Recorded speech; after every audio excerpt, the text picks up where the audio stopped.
You ever start a game thinking, okay, this is cool, and then 6 hours later, you're whispering to yourself, this is art. Yeah, this list is full of those games. These are the PS5 titles that don't just hit hard out the gate. They evolve, they mature, they blow your mind the longer you stick with them. One minute you're poking around a tutorial cave, and the next, you're crying over a boss fight you swore you'd never beat, or falling in love with a side character who wasn't even in the first 5 hours. We're talking about games where every hour adds layers, new mechanics, deeper storylines, crazier worlds, and sometimes a plot twist so wild you forget what planet you're on. So whether you're a casual player who likes their games with a slow burn or a hardcore grinder who lives for that late game payoff, this list is your jam. Grab your snacks, hide your save files, and tell your backlog to chill, because we're diving into 20 PS5 games that only get better, richer, and more addictive every single hour. Let's go. Okay, let's talk about Returnal, the game that said, hey, what if we gave you bullet hell chaos? A haunting sci-fi story and absolutely no hand-holding all at once. And somehow it works. You're Celine, a space scout who crash lands on a mysterious alien planet. So far, so sci-fi, but then comes the twist. You die, and then you come back. Same crash. Same world, but everything's slightly off. Each time you return, the planet reshapes itself. Enemies change, layouts evolve, and your strategies, they have to keep up or you're toast. 1 hour in, you're learning the ropes. 3 hours in, you're juggling weapon traits, dodging neon death balls like a space ninja, and slowly piecing together Selena's fragmented memories. And the best part? The story isn't spoon-fed, it's cryptic. It's psychological. It's unsettling in the best way. What keeps you hooked isn't just the flashy gunplay, like it's the just one more run mindset. You want to die, weird I know, because every death inches you closer to understanding this broken, beautiful nightmare. And once you finally beat that boss you've been stuck on for hours, pure dopamine. Returnal doesn't just get better with time, it demands your time and rewards you handsomely.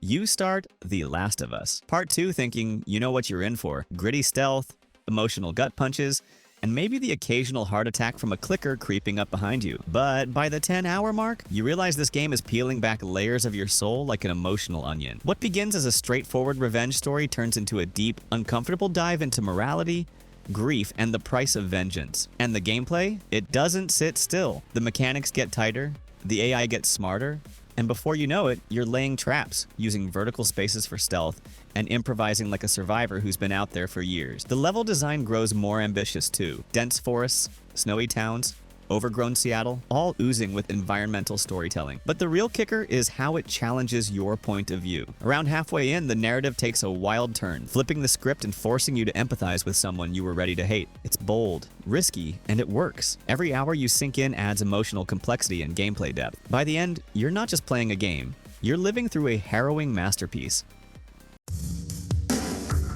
Alright, let's talk about the samurai and shinobi fantasy we've all had since the PS2 days, and how Assassin's Creed Shadows finally makes it real. Feudal Japan? Check. Swords? Check. Stealth in the moonlight while cherry blossoms fall in the background? Oh yeah, big check. This game starts strong, but it's how it builds that makes it so compelling. You've got two protagonists, Yasuke, the powerhouse samurai, and Naoe, the nimble shinobi. Swapping between them adds layers to the gameplay, letting you approach missions with pure brute strength or silent, stylish precision. And here's the kicker. The deeper you go, the more reactive the world becomes. People remember your actions. Towns shift based on your influence. Politics bubble beneath every conversation. This isn't just about stabbing people from rooftops, although yes, that's still awesome. It's about shaping the land you're trying to free. Combat also gets richer over time. You start with basic strikes and stealth tools, but by hour 10, you're combining smoke bombs, parries, mid-air assassinations, and battlefield manipulation like a one-person anime finale. This isn't just another AC reskin, it's the evolution the franchise needed. Shadows isn't content with surface-level flair, it rewards you for playing smart, observing, and investing in the world. By the end, you're not just witnessing history, you're rewriting it, one blade at a time. If Ghost of Tsushima is a samurai opera, Astro's Playroom is a joyful explosion of nostalgia and tech wizardry packed into a tiny, adorable robot. Now, let me guess, your first thought was, isn't this just a little tech demo? Oh no, my friend. It's a love letter to PlayStation history, and it gets better every single hour. The moment you start playing, Astro's charm punches you right in the heart. Each level is themed around a component of the PS5's hardware. Cooling springs, SSD speedway, and everything is designed to make you feel the console through the DualSense. The haptic feedback, the adaptive triggers, the subtle vibrations. It's like the controller is whispering, Welcome to the future. And the deeper you get, the more the game starts rewarding your curiosity. Hidden artifacts from PlayStation's legacy, PS2 memory cards, PSPs, even the iToy, all tucked away like precious relics. Each discovery is like finding an old friend you didn't know you missed. But here's the kicker. Every level introduces new mechanics. One moment you're spring suit hopping, the next you're gliding in a rocket or climbing with motion controls. It never sits still, and that's what makes it magic. Astro's Playroom isn't just a warm-up for the PS5. It's the charming, brilliant celebration of gaming joy that keeps surprising you the longer you stay. Short? Yes. Sweet? Absolutely. Worth your time? 1000%. 1. Imagine waking up every day on a sunny island where everyone wants to kill you. Sounds like a nightmare, right? Welcome to Deathloop, but instead of running, you fight back. With style. You're Colt, a sharp-tongued assassin stuck in a 24-hour time loop on the party island of Black Reef. And the only way to break the loop? Kill 8 targets before the day resets? Easier said than done. The first few hours? Chaos. You're confused. You die. A lot. But every run teaches you something new. Where enemies patrol.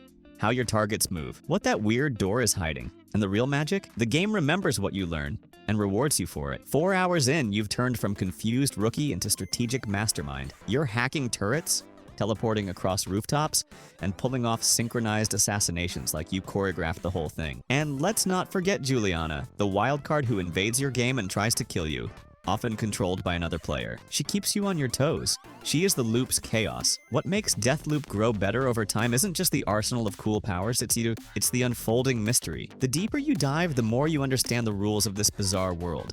And once you start bending those rules to your will, that's when the real fun begins. So imagine being dropped into a world that absolutely hates you, and somehow you start loving it back. That's Demon's Souls Remake in a nutshell. This isn't a game that holds your hand.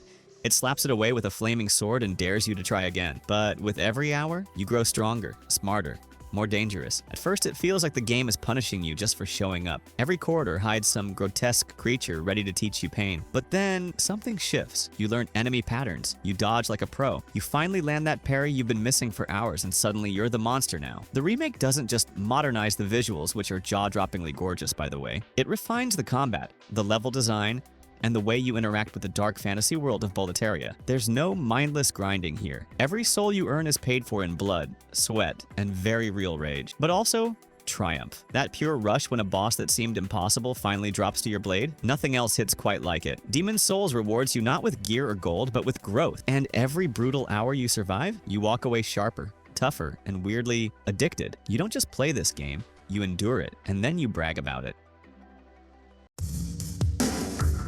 Okay, Dragon Age is back, and it's not pulling any punches. The Veilguard doesn't just ask you to swing swords and cast spells, it wants your soul invested. If you're looking for a game that becomes more gripping with each passing hour, this one practically demands your obsession. In typical BioWare fashion, the game kicks off with a bang, then slows down just enough to let you meet the crew. And what a crew it is. Each companion has baggage, secrets, and political ties that slowly unravel. The more time you spend with them, the more you realize this isn't your story, it's our story. And your decisions, they ripple out like wildfire. Mechanically, Veilguard hits a sweet spot. You start with familiar RPG tools, basic skills, equipment, and some party banter. But as the hours stack up, the layers start revealing themselves. You're not just choosing dialogue options, you're navigating alliances, betraying empires, and pulling strings in a world teetering on collapse. What really sells it, though? The lore. It's dense but never dull. You'll go from skimming text logs to actively researching ancient elven history just to piece together what's really going on. And trust me, by hour 15, you'll have conspiracy boards in your head, with red strings connecting gods, demons, and people you thought you trusted. Veilguard isn't a sprint. It's a journey, and the deeper you go, the harder it is to stop. Political intrigue, devastating choices, party loyalty. It's the kind of RPG that asks for your time and rewards every second of it.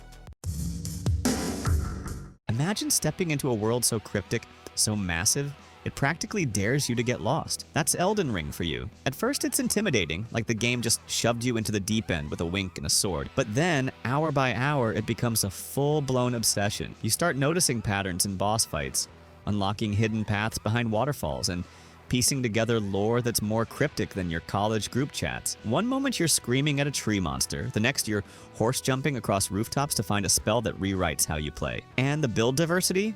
It's like RPG candy. Whether you want to be a blood-spitting samurai or a cosmic horror wizard, Elden Ring says, Sure, go nuts. What really hooks you is the steady sense of, oh, now I get it. And that eureka moment keeps hitting every few hours. It's not just a game, it's a journey of patience, discovery, and beautiful punishment. You don't play Elden Ring, you survive it, learn from it, and then dominate it like a boss.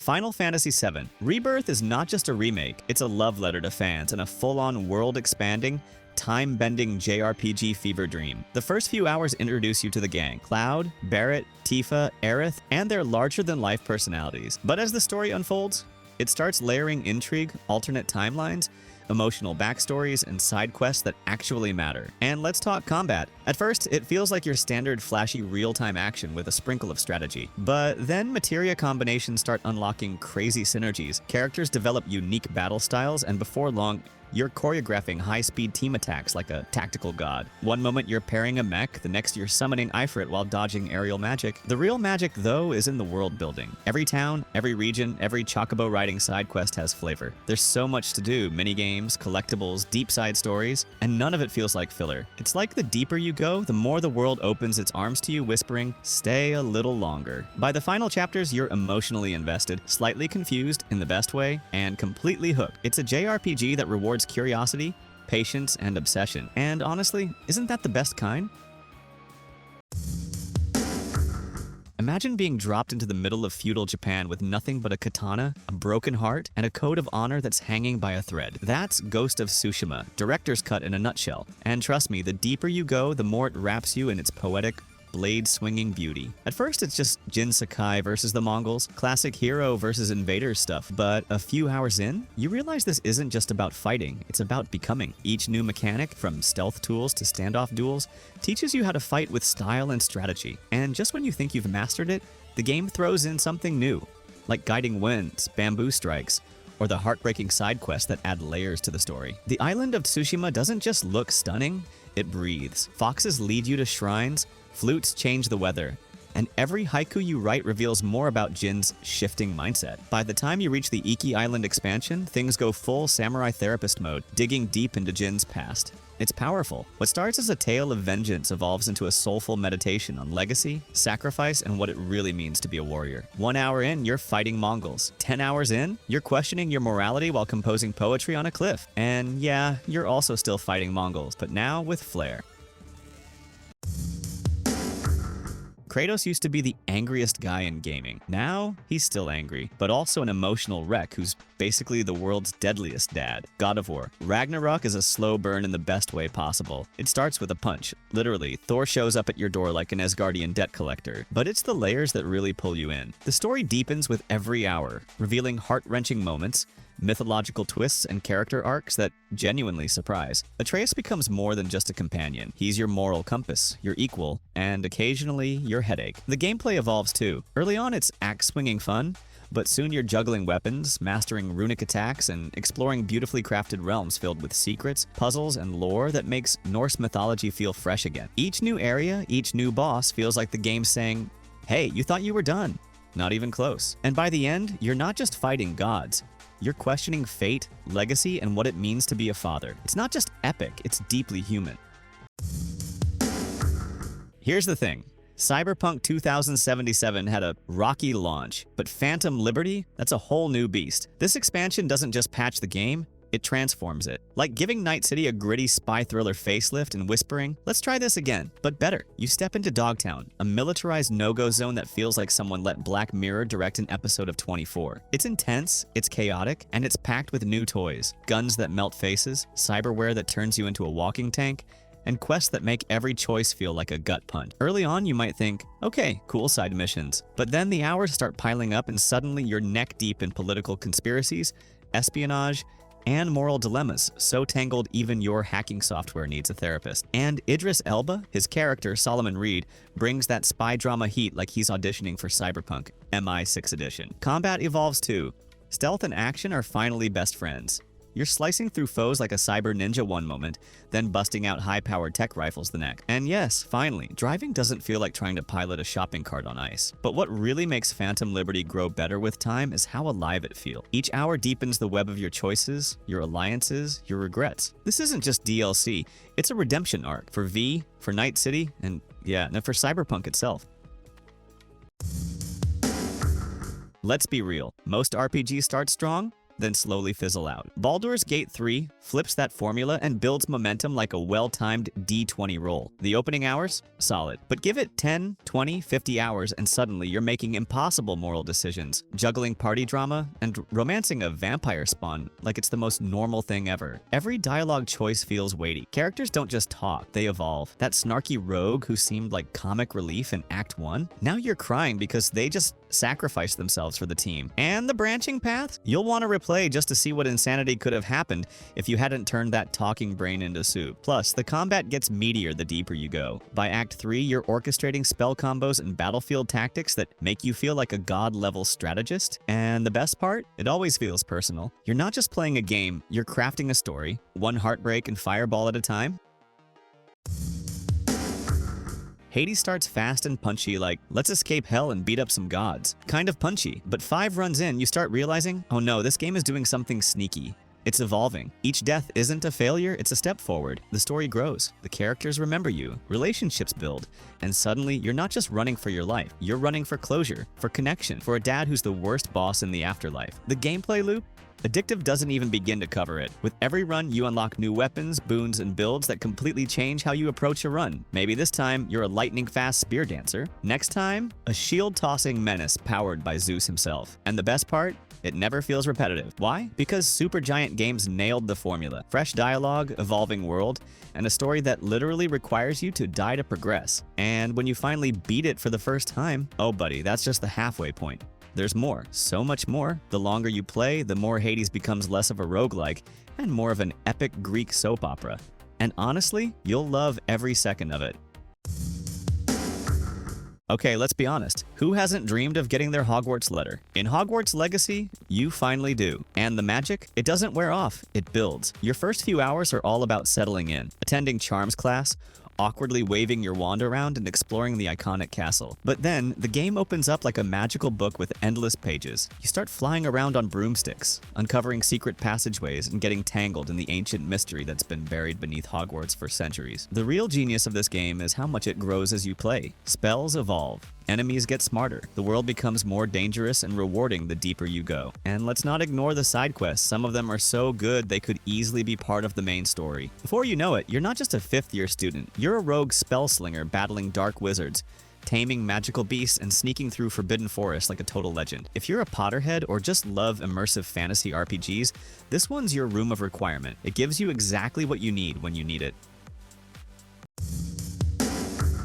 Imagine waking up on a beach in Hawaii, no memory, no wallet, and absolutely no idea how you got there. Welcome to Like a Dragon: Infinite Wealth. And yes, it's as bonkers as it sounds in the best way possible. At first, it feels like a quirky turn-based RPG with over-the-top attacks and wild enemy designs, but hour by hour, it evolves into something huge. You'll go from tossing pigeons in battle to running a business empire and even managing a Pokemon-style creature collection system. And no, I'm not making that up. What really hooks you isn't just the insane minigames or the combat, it's Ichiban Kasuga's journey. He's charismatic, hopelessly optimistic, and somehow keeps drawing you deeper into the story. Every chapter reveals more about the characters, the world, and your place in it. Just when you think you've seen it all, the game throws in karaoke, crime syndicates, and a whole emotional arc about friendship and redemption. By the 10th hour, you're not just playing a game, you're living in a twisted, hilarious, and strangely touching Yakuza soap opera. And guess what? You won't want to leave. If you've never fought a thunder-spitting lizard the size of a house with nothing but a sword the size of a car, Monster Hunter Wilds is here to fix that. This game doesn't hold your hand. It dares you to get better. The first few hunts, you'll whiff attacks, get trampled, maybe scream a little, but every failure teaches you something about your weapon, your prey, and yourself. And that's where the magic happens. Each monster is a walking, roaring puzzle. Some hide underground, others fly.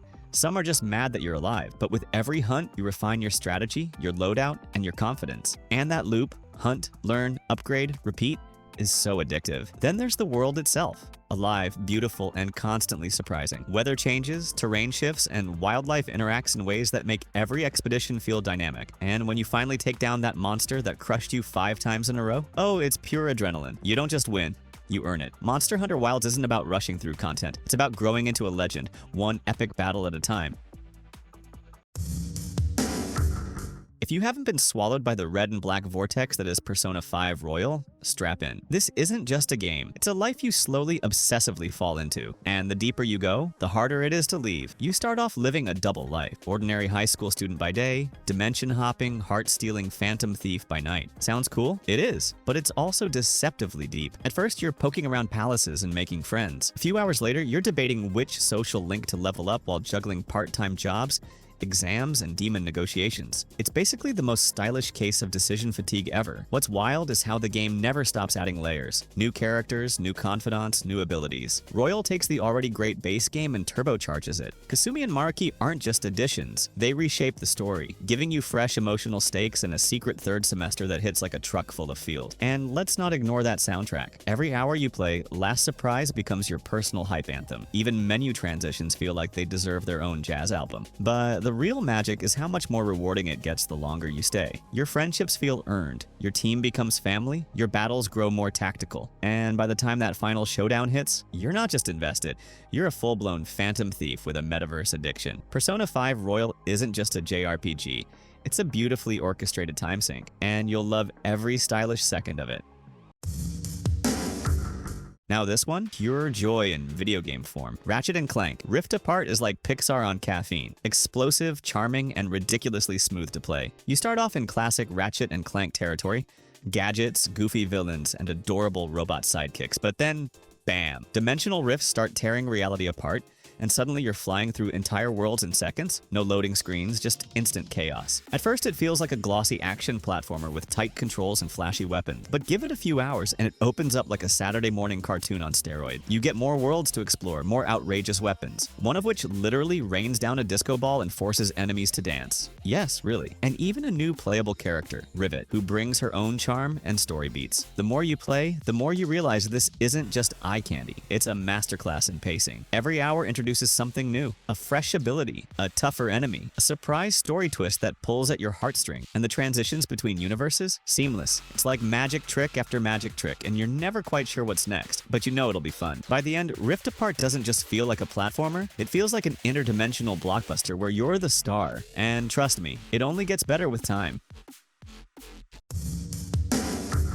At first glance, Resident Evil 4 Remake hits you with a wave of nostalgia, and then it smacks you in the face with a modern horror action masterclass. You start off in a spooky Spanish village with Leon's signature hair and way too much confidence, thinking, I've played this before, I got this. But no, you don't got this. What begins as simple survival quickly escalates into a non-stop thrill ride. Each hour ramps up the pressure with new mechanics, increasingly unhinged enemies, and moments that'll make you whisper, nope, nope, nope. You'll go from defending a house with a shotgun in your last nerve to escorting Ashley through gothic castles, creepy laboratories, and, because why not, a clock tower full of cultists that scream in Latin. What makes it better over time is how the game keeps throwing you curveballs. One second you're crafting grenades like MacGyver, the next you're in a full-blown boss fight with a 10-foot mutant priest. And let's talk weapons. RE4 feeds you new toys at the perfect pace. TMP, Riot Gun, Chicago Typewriter, each one feels better than the last.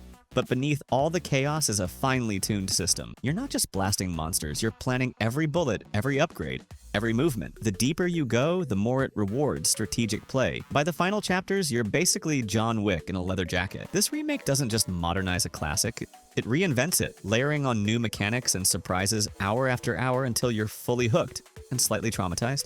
And there you have it, 20 PS5 games that don't just start strong, they level up every step of the way. From emotional gut punches to gameplay systems that unfold like a magic trick, these titles prove that patience really does pay off. Who knew that hour 10 could feel better than hour 1? So now the question is, how many of these have you actually finished? Be honest, did you bounce off one too soon? Did you discover a hidden gem halfway through a long weekend and suddenly forget what sunlight feels like? Let me know in the comments. Which game had you hooked deeper the longer you played? And hey, if you found a new obsession on this list, I accept payment in virtual hugs and controller-shaped cookies. Don't forget to like, subscribe, and ring that notification bell so you don't miss the next time we dive into gaming greatness. Until then, keep grinding, keep exploring, and remember, sometimes the real game doesn't even start until hour 5. See you in the next one, legend.